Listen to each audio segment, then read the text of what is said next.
السلام عليكم متابعين صفحة الدويقة اليوم. أهلا وسهلا بكم في يوم جديد في ملعب برشلونة في الوحايد في الدويقة.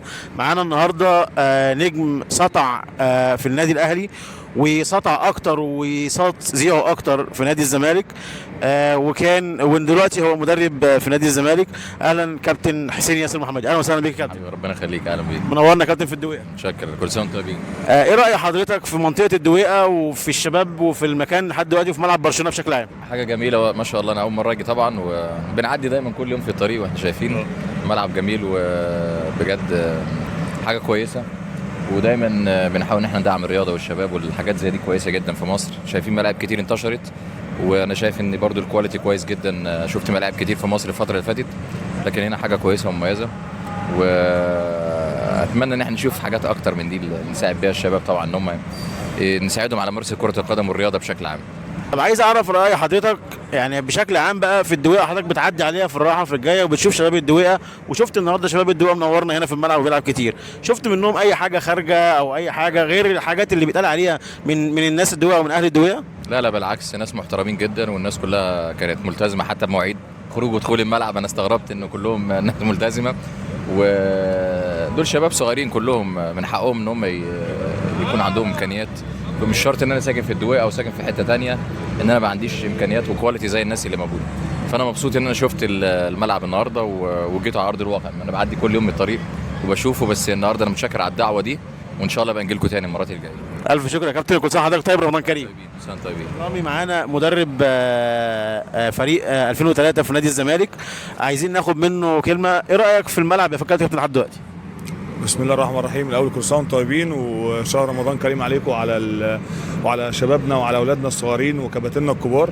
الملعب طبعا بتاع اخونا كابتن محمد ملازم والحاج محمد ملازم، ده علم من اعلام منشيه نصر الدويقه.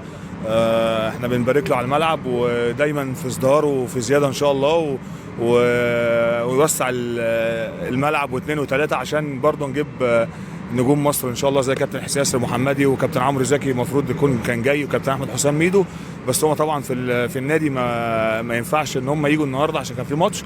ان شاء الله في الايام اللي جايه ان شاء الله يكونوا موجودين معانا ان شاء الله، وربنا يجعلها فتحه خير عليكم ان شاء الله باذن الله. عايز اعرف من راي حضرتك، ايه رايك في الماتيريال بتاع الارض، النجيله، تقفيل الملعب، الالتزام الشباب معانا هنا؟ لا والله حاجه كويسه. هو اهم حاجه في اي حاجه التنظيم الاداري والتنظيم اي حاجه موجوده في اي كيان بتبقى النظام اهم حاجه في النظام. لا انا الملعب انا متعود اجي العب هنا طبعا. لو وحش مش هاجي العب تاني يعني. هو اكيد لو مكان حاسس ان انا مش مرتاح فيه مش هاجي العب تاني. لا هو المكان طبعا على مستوى عالي، والخامه والحاجات اللي هي الجديده، الشبك المعلق الجديد عشان موضوع الكور اللي بتطلع بره والوقت وتضييع الوقت، الكلام ده دي حاجه كويسه جدا. والحاجات دي في اوروبا يعني، الحاجات دي بتبقى في اوروبا اكتر. احنا شفناها في اوروبا قبل ما تنزل مصر من 15 سنه يعني. فالحاجات دي طبعا عشان تبقى عندنا هنا دي حاجه تبقى كويسه قوي ان شاء الله. ربنا يكرمكم ويجعلها فتحه خير عليكم وعلى الحاج محمد ان شاء الله، ودايما في زياده ان شاء الله. اخر حاجه يا كابتن، بس اخد منك كلمه لاهل الدويقه. ايه رايك في اهل الدويقه وشباب الدويقه والتعامل معاهم عامل ازاي؟ لا دول ناس ولاد بلد، وناس اهالينا طبعا، وناس محترمه، وناس على قدر الجدعنه والرجوله. والناس الشعبيين دول انت عارف بيبقوا ناس قمه في الجدعنه والرجوله وفي الظهر والسند، وناس طيبين جدا. وغير الاجواء اللي احنا بنبقى عارفينها خالص عن الكلام بقى اللي هو ده ملعب في حته كويسه جدا، وده منتجع مش مكان، ده منتجع. ربنا يكرم ان شاء الله، وربنا يكرمكم ان شاء الله. الف شكر يا كابتن، كل سنه حضرتك طيب، رمضان كريم. حبيبي الله اكرم حبيبي. وبعد اللقاء مع الكباتن عايزين ناخد فكره عن ملعب برشلونه. ملعب برشلونه زي ما احنا شايفين كده ملعب متقفل زي ما الكابتن رامي قال، مفيش وقت لتضييع الوقت ولا اي حاجه. الملعب جنب بنزينه شيل اوت وماستر اهو. في الملعب برضو من بره زي ما احنا شايفين كده في قعده كافيه كده حلوه. الشباب منورنا. السلام عليكم. السلام عليكم. خش بقى على الراعي الرسمي لليوم النهارده وللمكان كله، المعلم محمد ملازم. السلام عليكم. ازيك يا ابو كباتن، عامل ايه؟ منور ملعبنا، منور ملعبنا ملعب برشلونة طبعا، ومنور الدويقة. ايه رايك في الملعب النهارده وهو بيستضيف نجوم كره القدم، نجم زي الكابتن رامي، نجم زي الكابتن حسين ياسر محمدي؟ ملعبك النهارده بيستضيف مش مجرد يعني لعيب وخلاص، لا دول كمان اشادوا بالملعب وبالمكان وبالنظام وبالاداره كمان. احنا بنحيي ضيوفنا كابتن حسين ياسر محمدي وكابتن رامي وكابتن شادي وكل الكباتن اللي بتيجي عندنا.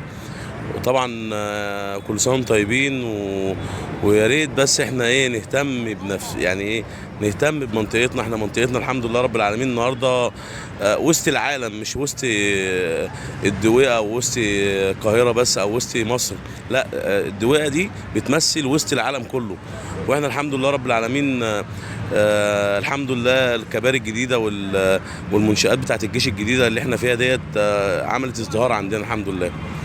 عايزين ناخد منك كلمه لشباب الدويقه، ايه اللي تحب تقول لهم ايه؟ والله شباب الدواء دول اخواتي كلهم وقرايبي واللي مني وكده، فاحب اقول لهم ان الملعب مفتوح 24 ساعه.